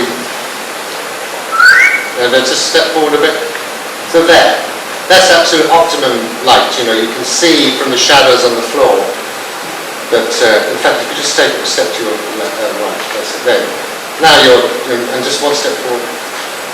But, see, that's absolutely perfect light. You can do so much if you're addressing an audience, talking to them directly. To be a light like that, not only does it completely focus, there's nothing else to look at really, apart from as it is at the moment, but also you've got that blackness behind you, the dark curtain, so keeping the light off that helps to focus it on, it gives you this high contrast between the person and the background. So you can really see enormous detail. Do you feel exposed? Yeah, you are. Alright, thank you very much. Thank you. Next we have another. Get out of my house! I don't want you here! This is my house! I say who comes and goes here! Leave me alone! Don't touch me! Leave me alone! And then suddenly there was this great crash, and she came thundering up the stairs, and the whole house shook. And I leapt away from my bedroom door, so I thought she might try and take refuge in my room, because I had a lock on the door, you see. But she didn't. She ran past the bedroom, into the bathroom, slammed the door shut, and rattled the lock after her. And then the voices started to come up the stairs. I could hear them muttering as they went by my bedroom door. And I heard them knocked on the bathroom door and said, "Come on now, Barbara! Barbara, come on, open the door! Barbara, we're not going to hurt you! Now come on!" She said, "Leave me alone! Go away! This is my house!"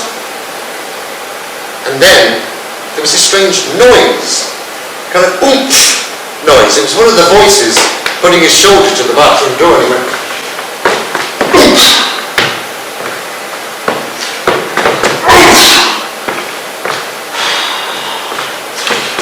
Oh, she was in the bathroom going, "No! Go away! Don't get all of you! Don't get it!" There was one more oomph again. The whole door went splintering down and turned to matchwood, and I could hear this terrible struggle going on in the bathroom. And it was like they were wrestling an animal. And then one of suddenly it went silent. I think one of the voices must have shot a tranquilizer dart into their flank or something. And they picked her up, and she heard one of them say, "Right, we'll take this in. You take the." I don't think he said hind legs, but that's the way I remember it. That's how I remember it. They picked her up, and they heaved her bodily down the stairs, dislodging my grandfather's watercolours of the Lake District all the way down. And I went up to my bedroom window, pulled back the curtain, and looked down, and I saw them. I actually saw them manhandling her lifeless form into the back of a white Cortina. The car door closed, the car backed out into the road and drove off into the distance. And I didn't see her again for about 5 years. As far as I was concerned, it was the end of an unpleasant chapter. And I went over to my bedroom door, opened it, and went out onto the landing. The house was so still. It was like the house had been exorcised. An evil spirit.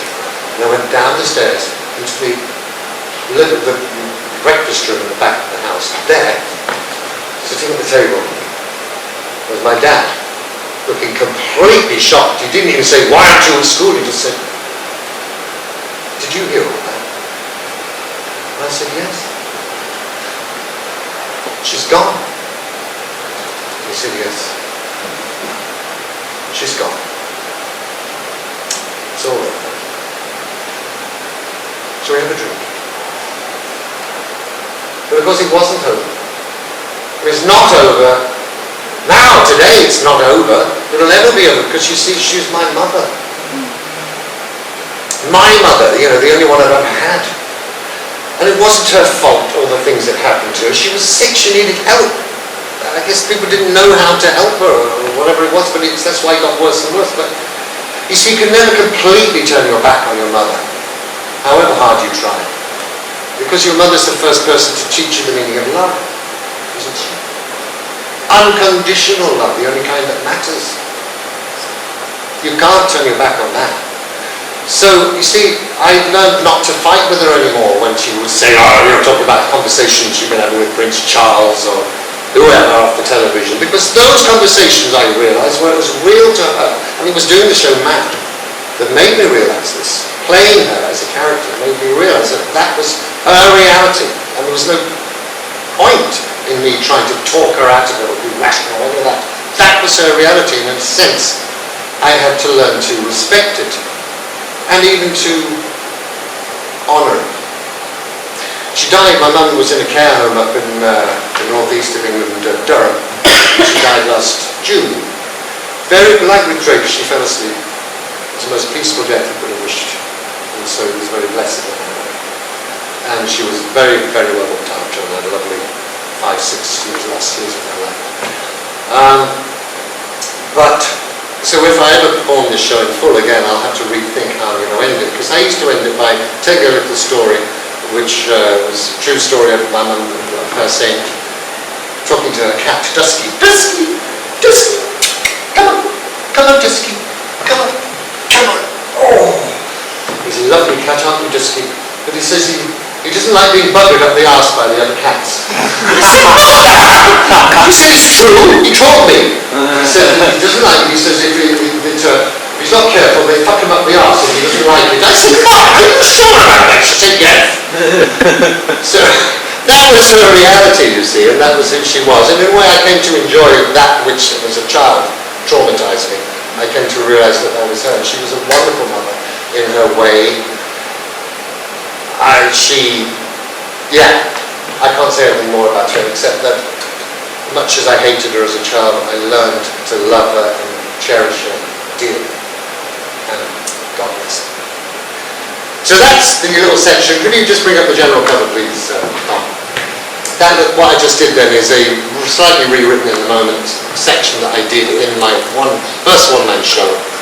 And it was, again, something that was nothing whatsoever to do with Kenneth Williams, but which I wanted to hit the audience with. Because, are you right? You're right. It's not April. That's right. Because I thought, well, this is a story they won't have heard before. And we all have stories which no one's heard before, because they're our stories and we have a right to tell them and to use them if you wish in your work, because you are the, as it were, the author of a story which only you can tell. That's your unique selling point for each one. Is to, if you feel the urge to do a one-man show ever, find what it is that what's your experience, what is it that makes you interested? Use it. Why not use it? So, yes, no, I think it's outrageous. I said, I've never been so appallingly treated. I told him I arrived on time and I leave on time, and she could go, he goes, is this our table? Yes, well, let's see, yes, thank you very much, Sylvana. Yes, well, Russell, you sit here if you would. Jeremy, would you sit here? And Martin, if you don't mind, I'll sit here. No, well, I always sit with my back to the restaurant, you see, otherwise you get all these gawpers and autograph hunters coming over. You don't get no excuse. No, thank you. I thank you.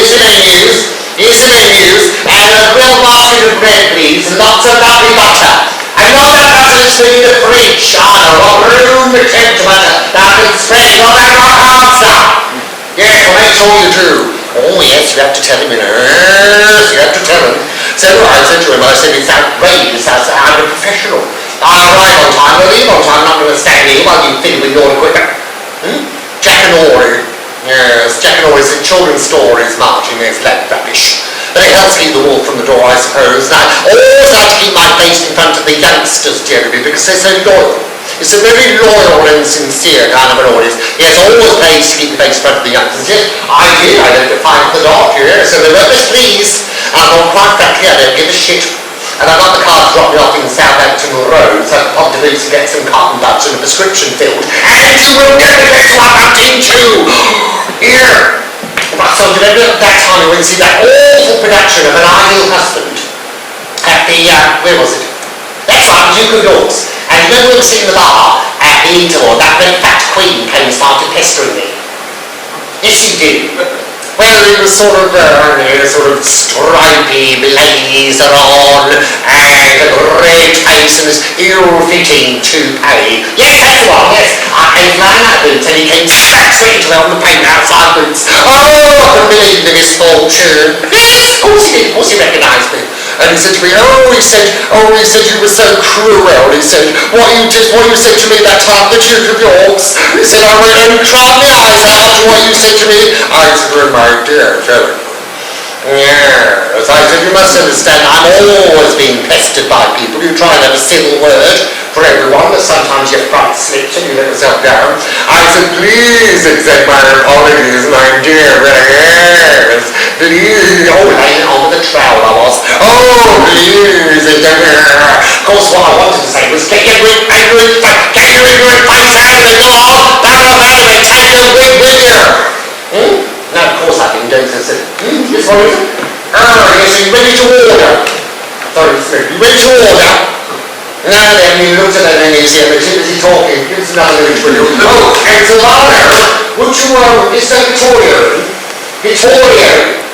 Would you send that, please? Send this Uncle Kennedy's here, we'd like to work with him. Send him out to see me, please. Yes, thank you very much. So no, I said, it's very clean, the wig. I said, what's all this about you saying that you know Maggie Smith? Because he's going on and on about me and Maggie Smith. I said to him, I do know Maggie Smith, actually. She's an old and dear friend of mine. I've known her for many, many years. She's a very dear friend. And I asked her, I said to her, Max, I said, you remember this great fat queen with a wig, have you? She said, no, we can't have that. No, it's like one of your friends, because he's not going to marry him. She said, she never heard of you, mate. He said, no, well, she wouldn't have, you see, because I had to change my name 5 years ago, because I was caught engaged in an act of gross indecency with an Irish labourer in the gents on Kilburn High Street, and was trying to kill me mother. I said, why, your mother wasn't down there with you, was she? Laughing at him, oh, oh dear. No, he started crying. He started crying, yeah. He said, she died of a stroke. She died with the porpoise grave. Said the tears were flowing down his stupid ignorant face, really. It was such a repulsive spectacle. I just turned on heels and fled. Hello, Victoria! Hello! I saw you scampering off over there. Come and sing with us. Come on! No, let's move over, Russell. Move over, let's sit down. Hello, Victoria. How are you? Love to see you. Looking very well. Oh, thank you very much. Well, yes. All the better to seeing you, of course, yeah. So, tell me, how did you get on with that young lady you were talking about? You know the one that... Yeah, so there you go. You take my advice. You didn't. Well, what happened? I told you not to bubble that. Moonlight roses or the Latin charm. I said they don't want that nowadays. No, just take her in your great hairy arms, slap her about it and give her what for. Give her a good scene too. You know what I'm talking about, your English is that bad. So you didn't get really away with her. Well, if you'd done what I said, you'd have got what you wanted. You wouldn't have to go over there and do with the Barclays, would you? You wouldn't have to go over there to the Barclays. What's it called, the Barclays? Banco Italiano!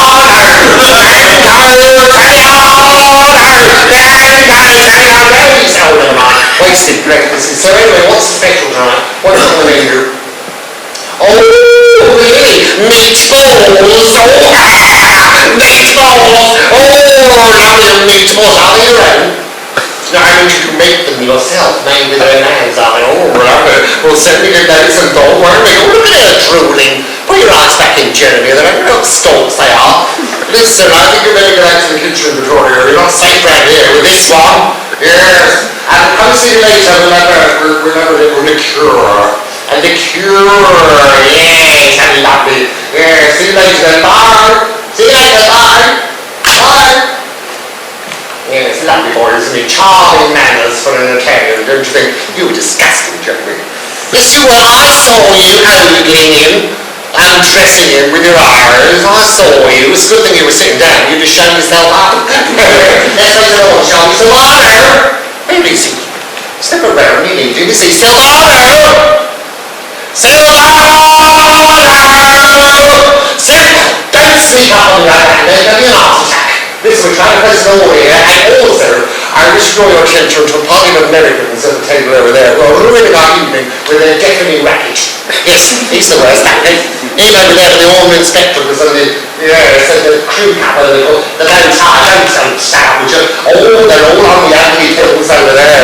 Yes, all on the ugly pills. Yeah, I'll shut you now. The totally tough living over there, do you mind? I'll shut you now. Get back to Albuquerque, where you're from. Why do the wrong people travel when the right people stay back home? That's right, yeah, no colour. Yes, right, Martin, yes. You know a little bit. Be in the middle. No, well, I do, don't we? Yes, they will take a train or an aeroplane for an hour on the Costa Brava and will see Pompeii on the only day that is up to its arse in molten lava. Millions of tourists are churning up the gravel while they gaze at St. Peter's Stone. But why do the wrong people travel when the right people stay back home and mind their business when the right people stay back home and eat hot donuts when the right people stay back home? I really asking why the right people stay. What are you telling me to shush for? How dare you shush me? Listen, Russell, if you wish to shush someone, why don't you go and shush them over there? They're the ones making all the noise. Shut her now! How yourself think of this table? Now shut up! Really, you don't ever do that to me in public again. Don't ever shush me again. I've never been so poorly treated.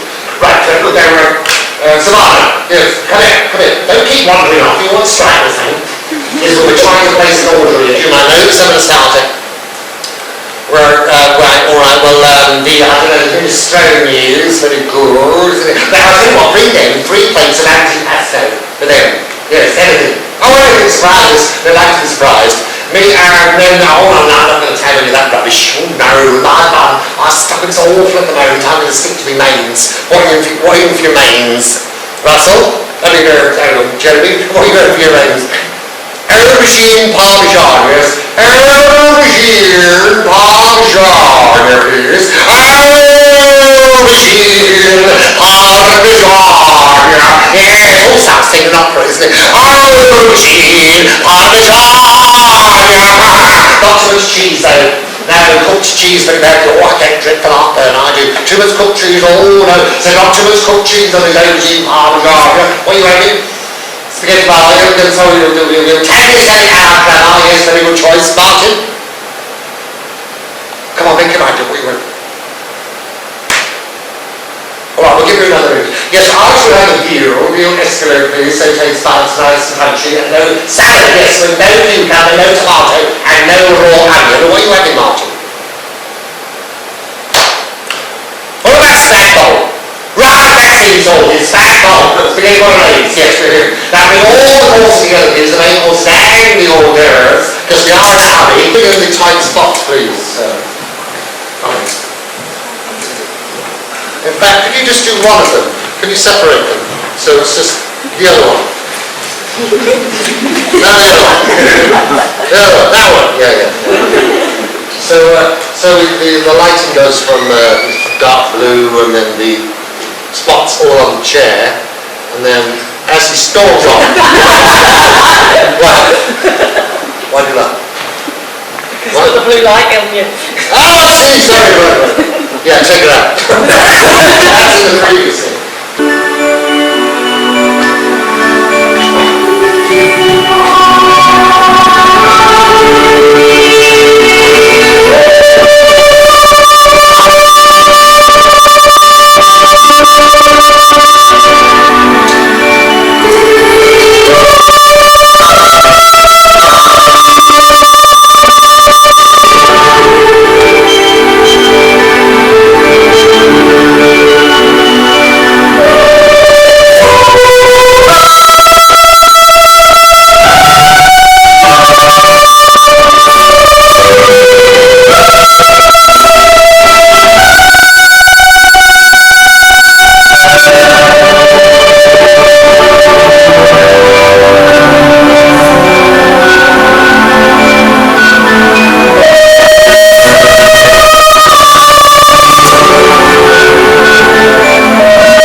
Still wouldst thou sit